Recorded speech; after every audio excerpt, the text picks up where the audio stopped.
The Renters' Rights Bill is a significant piece of legislation that is currently making its way through Parliament. It's the biggest change that the private rented sector has seen for decades and will affect certain aspects of property letting and management. This video is going to cover off the main points of the bill as they currently stand and how they affect you as landlords. While the Renters' Rights Bill may, on the face of it, appear somewhat stringent, it's crucial to understand its role in rebalancing the rights between landlords and tenants. This legislation is about fairness and doing the right thing, ensuring that both landlords and tenants have their rights protected, ultimately fostering a more equitable and balanced rental market. The bill abolishes Section 21, the notice used to bring a tenancy to an end without a reason. For landlords, this doesn't mean that you can't get your property back. It means that evictions will have to be based on specific grounds, such as rent arrears, property damage, or your intention to sell or move into the property.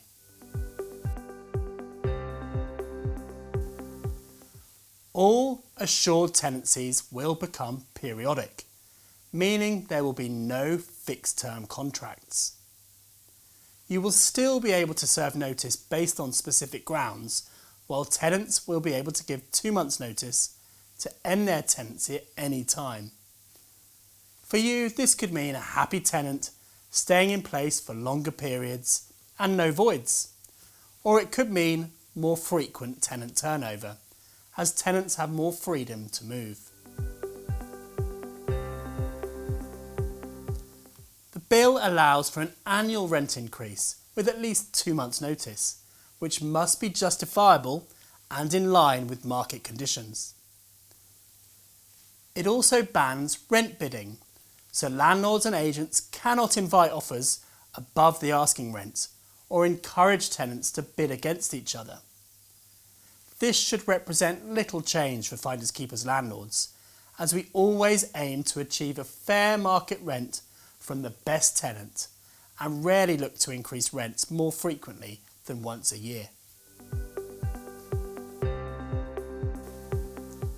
The bill bans tenants from paying more than 1 month's rent in advance, requiring alternative methods to reduce risk for tenants who cannot pass affordability checks.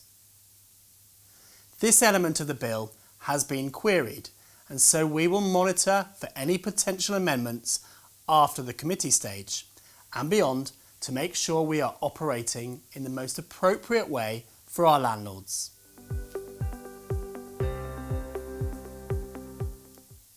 It is illegal to discriminate against tenants based on them having children or receiving benefits. We are always careful to act on our landlord's behalf to ensure that no applicant is discriminated against. Tenant selection comes down to the best match for your property and their affordability.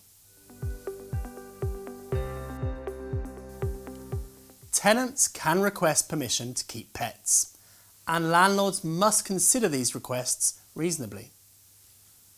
While landlords can refuse, they must have a valid reason, such as specific grounds in the head lease or the pet being unsuitable for the property, for example a large dog in a small flat. Landlords can also require tenants to take out pet insurance to cover potential damage.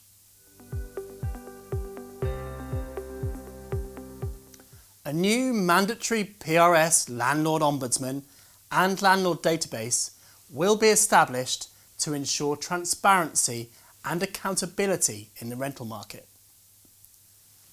This is likely to involve supplying details such as property address, landlord name, and compliance certificates. We anticipate being able to help our landlords with this task.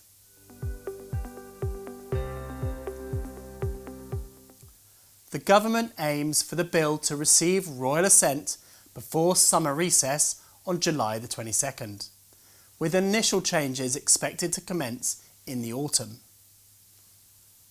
Those initial changes are most likely to be around tenancy structure and the abolition of Section 21, with elements such as the Landlord database coming later.